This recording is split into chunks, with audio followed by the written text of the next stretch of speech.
ఇలా హిందూ ధర్మం గురించి తెలుసుకోవడం అనేక మంది హేళనగా మాట్లాడే పరిస్థితి. హిందూ దేవుళ్ళ గురించి, హిందూ ధర్మం గురించి, మన సనాతన ధర్మం గురించి హేళన చేసే పరిస్థితి. ఇటువంటి పరిస్థితులు నాకు ఒక పాట గుర్తొస్తుంది, గీత గుర్తొస్తాను.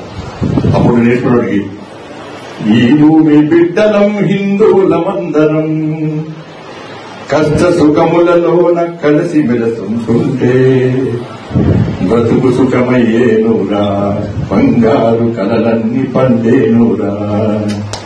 ఈ భూమి బిడ్డలం హిందువులమందరం కష్ట సుఖములలోన కలిసి మెలసుంటుంటే బ్రతుకు సుఖమయ్యేనురా, బంగారు కలలన్నీ పండేనురా.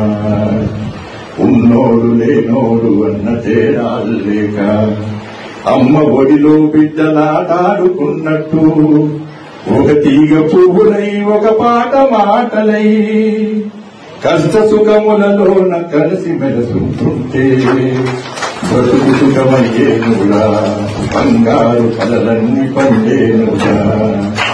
శృతిలేని పాటలా మతిలేని మాటలా ఎంత గొంతెత్తితే ఏమి లాభమురా.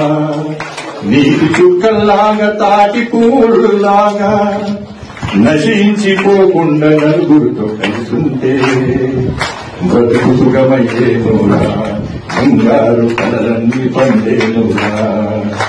ఈ భూమి బిడ్డలం హిందువులమందరం కష్ట సుఖములలోన కలిసి మెలసుంటుంటే బ్రతుకు సుఖమయ్యేనురా, బంగారు కలలన్నీ పండేనురా.